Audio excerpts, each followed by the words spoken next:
Sunt Cristian Sima și vă aflați pe canalul Feed Your Greed. Astăzi vom discuta despre celebra schemă Ponzi. Schema Ponzi, pe care toți o consideră cea mai mare escrocherie, și așa este, din lumea financiară, a fost inventată de un italo-american, Charles Ponzi, de unde îi vine și numele, în anii 20. În 1920, Charles Ponzi își face o firmă de gestiune de patrimoniu și inventează celebra schemă Ponzi, care e destul de simplistă. Și anume, eu îți promit ție un câștig cât mai spectaculos posibil, pentru că lumea se bucură la câștiguri mari, tu îmi dai niște bani și după o perioadă de timp îți iei de 2 ori bani. V-am dat un exemplu.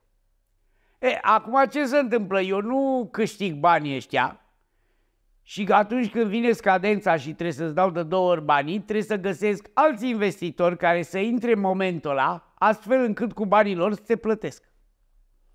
Te plătești și schema Ponzi continuă, crește, lumea depune bani, alții retrag, alții câștigă, dar îi lasă tot acolo, că asta e tehnica, ca nimeni să nu se retragă și numai să intre. Și încetul cu încetul, toată nebunia asta crește până când la un moment dat crapă, nu mai am cu ce să dau bani, dau faliment și toată lumea pierde.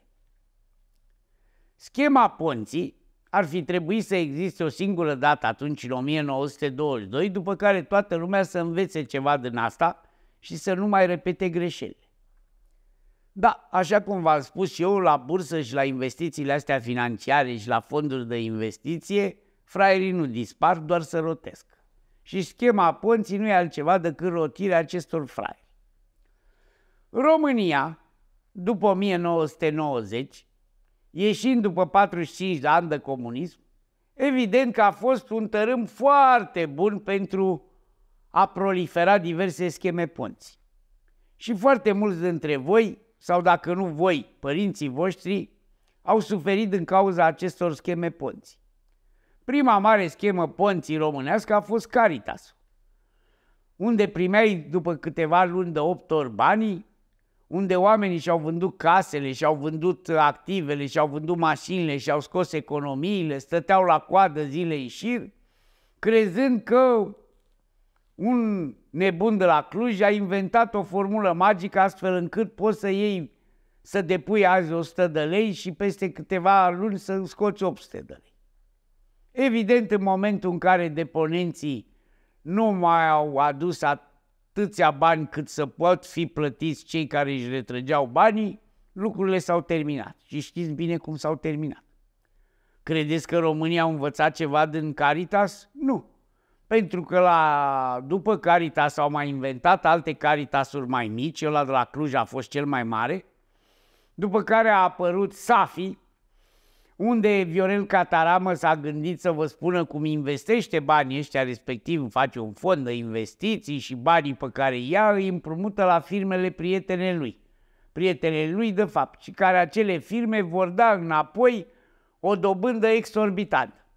Dobânda respectivă o punea în activul Safi, adică cum dumneavoastră ați împrumuta unui prieten cu dobândă cămătărească de 10% pe zi și deja înainte ca el să vă dea banii înapoi și dobânda, puneți că i-ați și câștigat. Și atunci Safi n-a făcut altceva decât să vă pună în active dobânzile pe care încă nu le-a încasat, dar urma să le încaseze. Fondul ăla a crescut spectaculos și la fel, evident că firmele, mai ales că foarte mulți bani au fost dați chiar către firmele lui Cataramă, n-au putut să plătească banii împrumutați de la Safi. A venit și CNVM-ul care a schimbat formula fiind evident greșită, că nu poți să pui niște câștiguri viitoare în activul de astăzi. Și credeți că s-a vindecat România după afacerea Safi? Nu. A venit vântul și a dezvoltat-o și mai bine și a făcut FNI-ul. Și FNI-ul a fost un faliment mult mai răsunător decât Safi sau Caritas. S-a terminat și acolo prost, vântul a făcut și fonduri de investiție cu banii de la FNI și bănci, au dat toate faliment, a ajuns în pușcărie, măcar spre deosebire de Safi și Caritas, vântul a făcut și ceva pușcărie. Astăzi vă dă sfaturi pe YouTube și așa mai departe.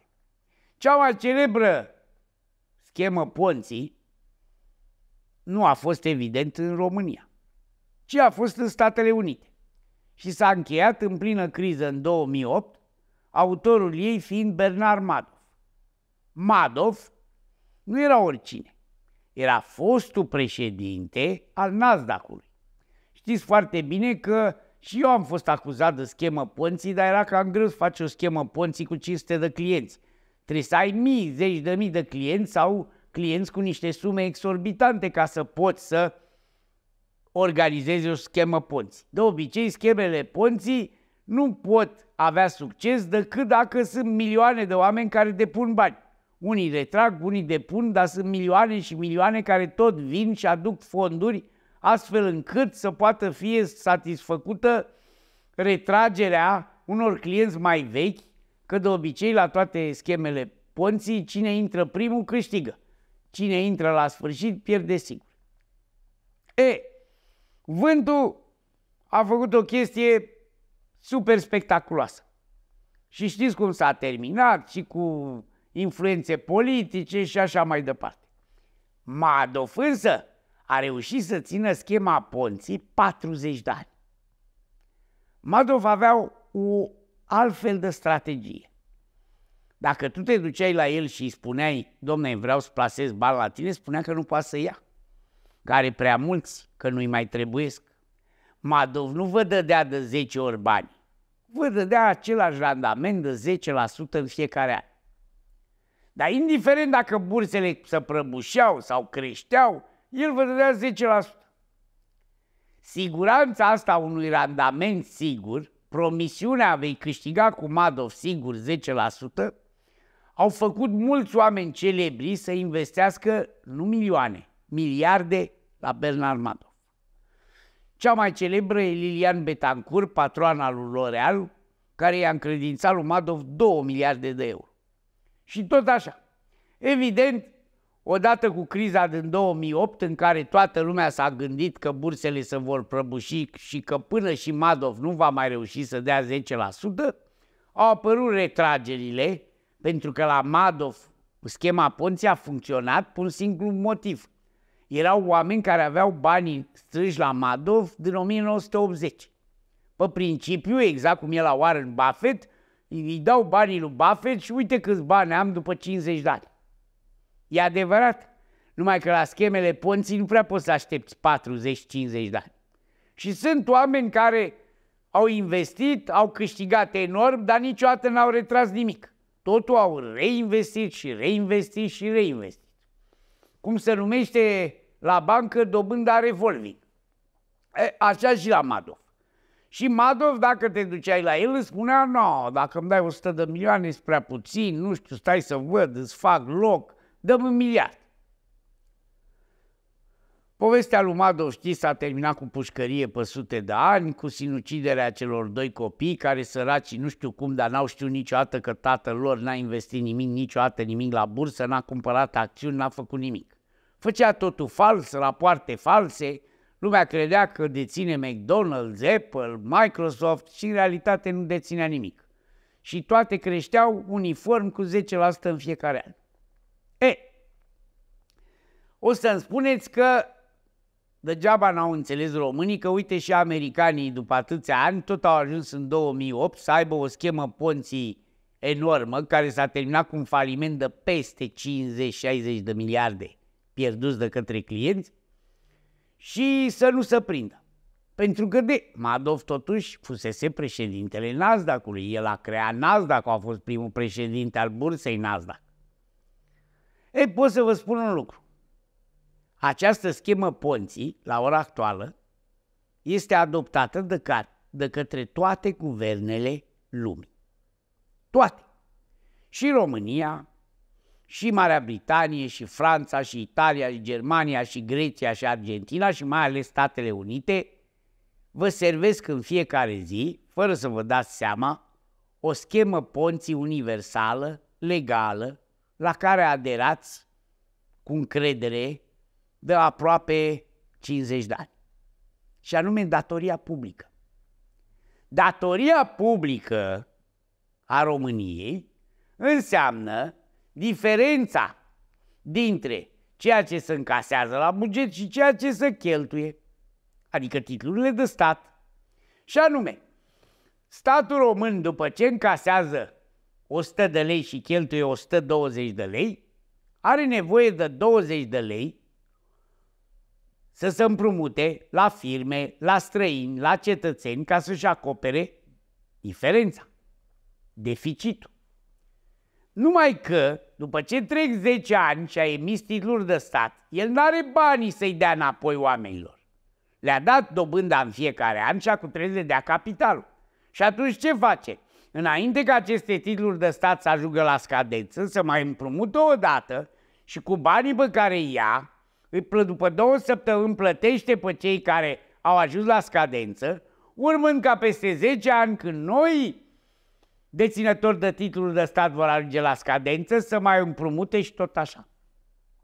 Deci, o schemă Ponzi, unde câștigurile sunt dobânzile pe titlurile de stat, nu sunt așa spectaculoase ca la Madoff, nu sunt așa ca la FNI sau ca la Safi sau la Caritas, dar sunt sigure și toată lumea e convinsă că sunt sigure. Cine a dus la paroxism schema asta Ponzi universală? Nimeni altul decât Statele Unite ale Americii. Începând cu anul 2000, ultimul an în care administrația Clinton a făcut surplus bugetar de 229 de miliarde, deficitele bugetare americane au ajuns la peste 2 trilioane, 2000 de miliarde de dolari anual. Ne apropiem anul acesta de 3000 de miliarde deficit bugetar pe un an. Adică statul american trebuie să scoată titluri de stat hârtie de valoare de 3000 de miliarde, de 3 trilioane, ca să-și acopere cheltuielile făcute peste încasările de la buget. Și tot așa că în momentul în care aceste titluri de stat ajung la scadență, el trebuie să împrumute din nou. O să spuneți că statul român e cel mai împrumutat. Nu. Datoria publică românească raportată la produsul intern brut e de 60%. La americani 122%. America datorează în acest moment, deci dacă ar trebui ca americanii să-și plătească datoriile, datorează cetățenilor americani, cetățenilor, tuturor celor care au cumpărat titluri de stat, dacă toți ar veni să-și ia banii înapoi, 35 de miliarde de dolari, adică 35 de trilioane. Cum produsul intern brut al Americii e de 27 de trilioane, ea datorează 122% din produsul intern brut. Deci ar trebui ca America timp de 1 an și 3 luni să nu mai consume nimic, nici pentru sănătate, să nu mai consume nici pentru educație, să nu mai consume nici pentru armată, nici pentru drumuri, nimic. Să nu cheltuiască nimic ca să plătească această datorie. Fiecare copil american, când se naște deja în acest moment cu o datorie de 101.000 de dolari. Fiecare om care în Statele Unite intră în câmpul muncii și începe să plătească taxe, primii 265.000 de dolari trebuie să-i plătească ca să plătească datoria generațiilor anterioare.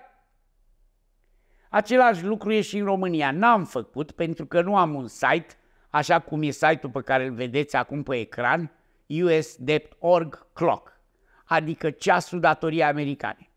Unii au reușit și l-au pus și în Times Square la New York, dar se pare că pe nimeni nu impresionează că datoria a ajuns așa de departe. Care-i problema? Dacă America nu mai plătește, există o problemă. Ce se întâmplă când un stat nu-și mai plătește datoriile? În Argentina s-a întâmplat de 16 ori. Și anume, statul respectiv intră în faliment. Declară că nu-și mai plătește datoriile, respectiv nu mai răscumpără titlurile de stat și lumea pierde toți banii. În Europa avem Cipru și Grecia. Grecia, știți foarte bine, s-a făcut un consorțiu de bănci al Uniunii Europene care a zis: nu pierdeți tot, dar facem ceea ce se numește haircut, tot un soare de 50%. și toată lumea care a împrumutat statul elen până în 2011 și-a luat înapoi doar 50% din bani. De obicei, în cazurile astea, să iau bani de la Fondul Monetar Internațional și așa mai departe. Numai că și Argentina și Grecia sunt niște economii minuscule. Ce s-ar întâmpla dacă China nu și-ar mai putea plăti datoriile? Sau Japonia? Japonia are, spre deosebire de țările europene și de Statele Unite, toți banii împrumutați către proprii cetățeni. Dumneavoastră nu puteți să cumpărați ca străini titluri de stat japoneze. Și deși dobânzile sunt foarte mici, acolo datoria a ajuns la 240% din produsul intern brut. Și nu vorbim de țări în curs de dezvoltare, unde datoriile sunt 300% din produsul intern brut. Ca să înțelegeți, omenirea în acest moment datorează, deci a tocat deja bani pe care nu i-a produs, nu i-a strâns, 306.000 de miliarde de dolari, adică 306 trilioane de dolari. 10% din această datorie nu aparține țărilor sărace, cum ar fi normal, ci 35 de trilioane de dolari din datoria omenirii aparțin Statelor Unite. Deci de câte ori cumpărați un titlu de stat, să știți că el e sigur, atâta timp cât statul plătește.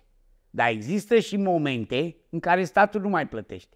Și ori se întâmplă ca la greci vă luați jumătate de bani, ceea ce a fost bine, ori ca la argentinieni și nu vă luați nimic. A fost și în Israel o chestie de asta când a fost mare inflație. Pe de altă parte, inflația foarte mare ajută statele care sunt datoare vândute. De ce? Păi e adevărat că acum America săraca trebuie să împrumute cu dobânzi de 5%, nu cu 0,25% ca acum 3 ani. Dar pe de altă parte, în valoare, în putere de cumpărare, cele 35 de trilioane de dolari valorează cât datoria din 2010 de 25 de trilioane de dolari. Și tot așa.